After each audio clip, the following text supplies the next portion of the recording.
Hello friend, कैसे हो आप सब। आई होप अच्छे होंगे हर रोज़ की तरह। देखिए, क्या आपके इस तरह से चींटी हो जाती है, कुछ भी रखते हैं वहाँ पे चींटी हो जाती है। तो आज मैं बताने वाली हूँ कि इससे चींटियों से कैसे राहत पा सकते हैं। देखिए, तो आप देख सकते हैं मेरे यहाँ पर ज़्यादा एक दो चींटी देखिए चल रही हैं।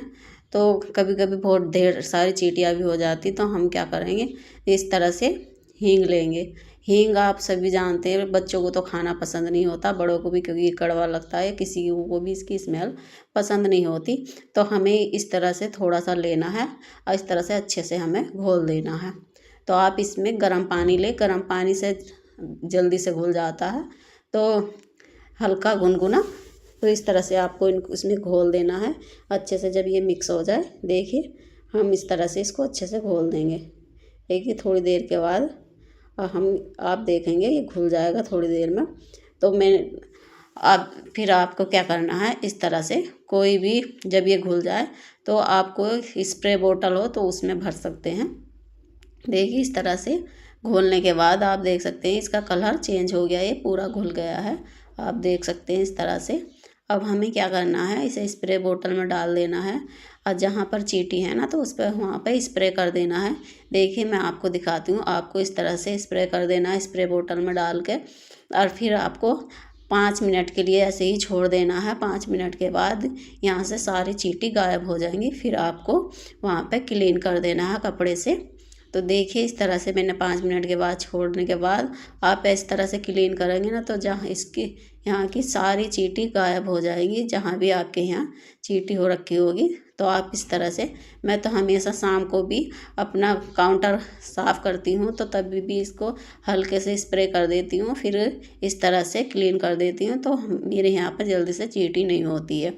अगले टिप्स देख लेते हैं। देखिए इस तरह से जब भी हम दूध पकाते हैं या कुछ भी पकाते हैं तो हमारा नीचे को गिर जाता है और वो हमारा पूरा स्लेब गंदा हो जाता है, हमें बहुत फिर क्लीन करना पड़ता है। तो आपको क्या करना है, इस तरह से कोई प्लेट लेनी है या थाल लेने हैं, इस तरह से और इसके नीचे रख देना है। फिर आप देखेंगे, देखिए जब भी इस तरह से इसमें आपका दूध या कुछ चीज़ भी गिरेगी इस तरह से, तो वो नीचे स्लेब पर नहीं फैलेगी, आपको बार बार क्लीन करने की ज़रूरत नहीं पड़ेगी। तो इस तरह से आप इस तरह से कर सकते हैं। आई होप ये टिप्स भी आपको यूज़फुल लगी होगी। तो मैं तो हमेशा इस तरह से जब भी कुछ बनाती हूँ तो इसके नीचे इस तरह से रख देती हूँ, तो फिर मुझे बार बार क्लीन करने की ज़रूरत नहीं रहती है। तो आप इस तरह से क्लीन इसको रख सकते हैं। आई होप ये टिप्स आपको यूज़फुल लगी होगी।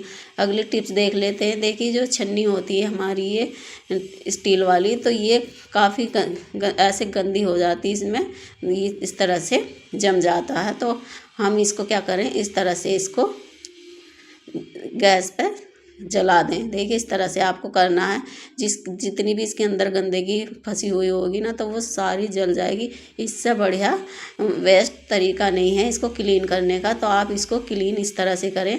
फिर ये हाँ काली तो हो जाती है तो, पर लेकिन आप रोज़ रोज़ जब साफ़ करोगे इसको, तो ये फिर से वैसे की वैसी ही चमकने लगेगी। और जो अंदर इसकी जाली अट गई है वो इस तरह से साफ़ नहीं हो रही है, तो वो आप देख सकते हैं इस तरह से पूरी साफ़ हो जाएगी। देखिए आप देख सकते हैं ये मेरे अंदर से ज़्यादा ही, मैंने कई दिन से इसको साफ़ ही नहीं किया था। तो इस तरह से आप इसको इस तरह से कर सकते हैं। ये बहुत ही बेस्ट तरीका है स्टील वाली चन्नी को क्लीन करने का। और फिर आपको क्या करना है, इस तरह से कोई भी एक ब्रश लेना है और फिर आपको इस तरह से क्योंकि ये प्लास्टिक वाला ब्रश है तो थोड़ा हल्का ठंडा हो जाए आपको तभी करना है। तो देखिए इस तरह से इसकी जितनी भी गंदगी होगी वो पूरी इस तरह से ब्रश की मदद से जल गई है, वो आसानी से निकल जाएगी और फिर आप इस बहुत अच्छे से क्लीन हो जाएगी। तो आप इसको इस तरह से क्लीन कर सकते हैं, है ना, बड़ी सी टिप्स। तो लेकिन ये काली तो हो ही जाती, लेकिन आप जब इसको क्लीन करेंगे डेली डेली जब साफ़ करेंगे तो ये फिर वैसी की वैसी ही क्लीन हो जाएगी, चमकने लगेगी आपकी चन्नी। तो इस तरह से आप क्लीन कर सकते हैं। मैं तो हमेशा इसको जब ज़्यादा देखती हूँ ना गंदी हो रखी है तो ऐसे ही इसको साफ़ करती हूँ, वरना ये अच्छे से वैसे साफ़ करो तो क्लीन ही नहीं होती। तो देख सकते हैं आप पूरी इसकी जितनी भी गंदगी थी सारी निकल गई है। देखिए काफ़ी इसमें गंदगी ज़्यादा साइड में हो जाती है। तो देखिए आप देख सकते हैं अब कितने अच्छे से ये क्लीन हो गया है। तो आप इस तरह से अपनी छन्नी को क्लीन कर सकते हैं। आई होप ये टिप्स आपको यूजफुल लगी होगी। तो है ना बढ़िया सी टिप्स। तो अगली टिप्स देख लेते हैं। देखिए इस तरह से कितनी गंदगी निकली है। तो आप इस तरह से कर सकते हैं। अगली टिप्स देख लेते हैं। अगली टिप्स है मेरी कंघे को लेकर। देखिए कंघा जब भी हम क्लीन कर रहे हैं तो देखिए हमें क्या करना है, इस तरह से थोड़ा सा गुनगुना पानी लेना है इस तरह से, और आपको इसमें शैम्पू ऐड करना, शैम्पू या आप कुछ भी सरफ वगैरह भी ऐड कर सकते हैं। थोड़ा सा आपको इसमें वो डाल देना है। देखिए मैं थोड़ा सा इसमें सरफ शैम्पू ऐड कर दे रही हूँ इस तरह से।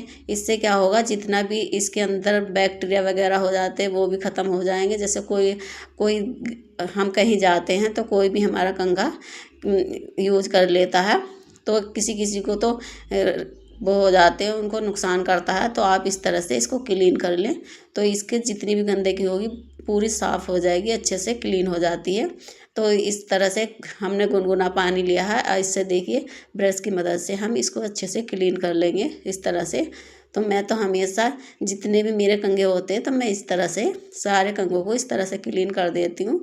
तो आप इसे जब आपका दिखे ज़्यादा कंघा गंदा हो रखा है तो आप इसको क्लीन कर सकते हैं। तो मैं तो इसको हफ्ते में एक आध बार क्लीन कर लेती हूँ। तो इसलिए आप देख सकते हैं मेरा कंघा ज़्यादा गंदा नहीं हो रखा है। तो आप इस तरह से क्लीन कर सकते हैं।